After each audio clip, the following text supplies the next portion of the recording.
A project over a decade in the making, the news about Masters of the Air excited even me, who isn't really a big fan of war dramas. Now, the first two episodes of the show are out on Apple TV and I gave them a watch, leaving behind the fact that it was mostly impossible to recognize who was doing what while up in the air because of the masks they were wearing and the inconsistent CGI that took me out a couple of times. I enjoyed these two episodes much more than I thought I would. Here's a breakdown and review of the episodes where I explain what happened. Let's go.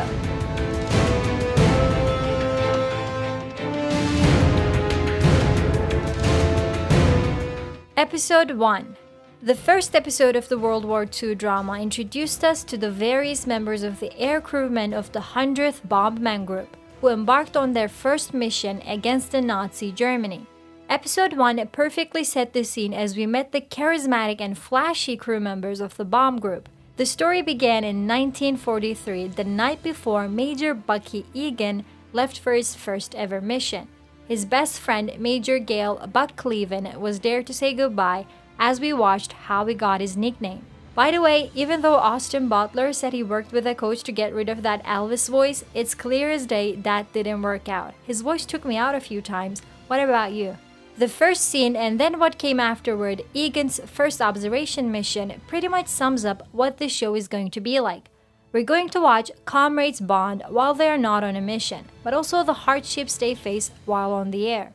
In the first observation mission, Egan's team was outnumbered and attacked by enemy planes. They barely made it out alive.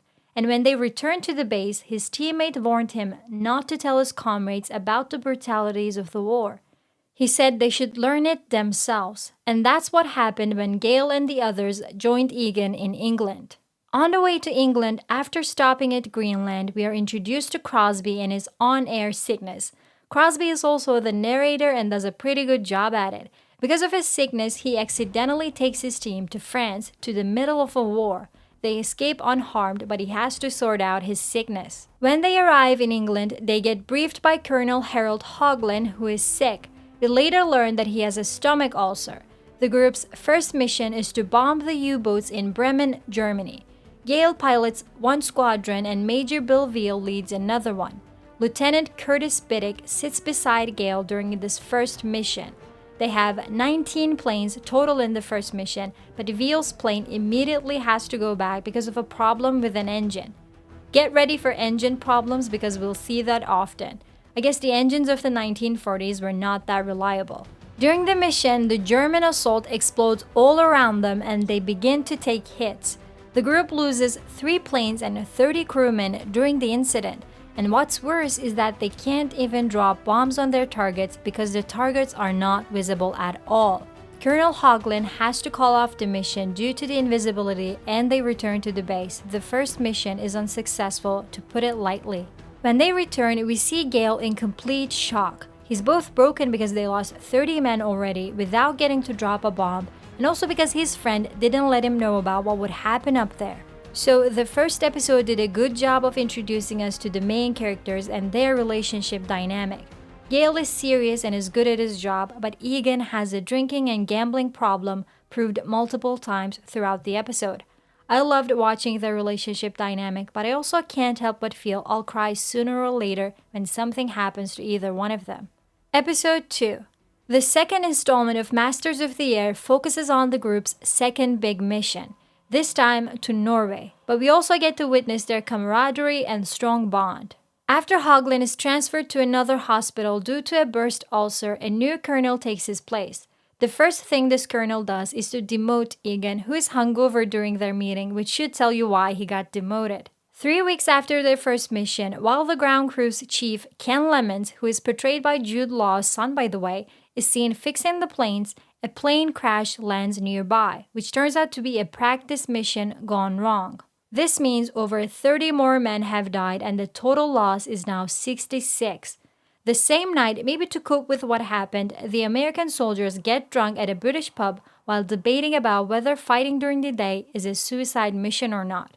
There's a funny scene at the end where Kurt ends up in a fist fight in the dark with a British soldier and manages to hit him, subsequently making fun of how the British soldier is supposed to hit his target at night.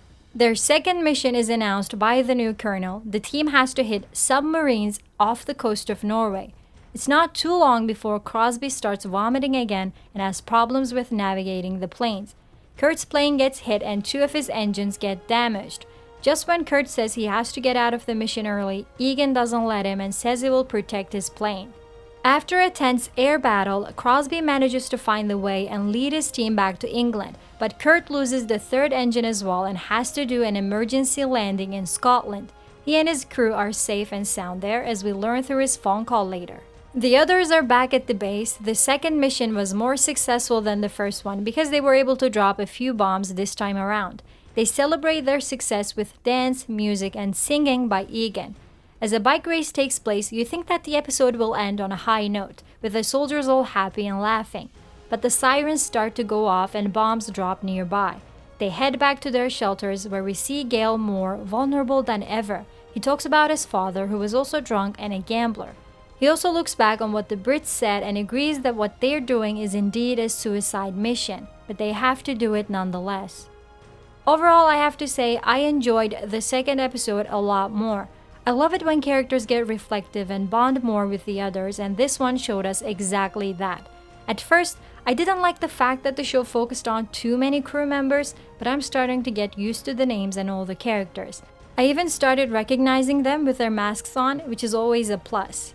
I give Masters of the Air episodes 1 and 2 7 out of 10. Even though war dramas are not my cup of tea, they managed to sweep me in and I am now invested in the story. Can't wait for the next episodes. What's your overall rate for the first 2 episodes of the new series? Who is your favorite character? Mine has to be either Crosby or Egan, but that can change. Tell me in the comments below. Also, do you want to know if the show is historically accurate? I can make videos about that too. Just drop a comment. Don't forget to like and share this video. Subscribe to next season for more videos like this. See you soon!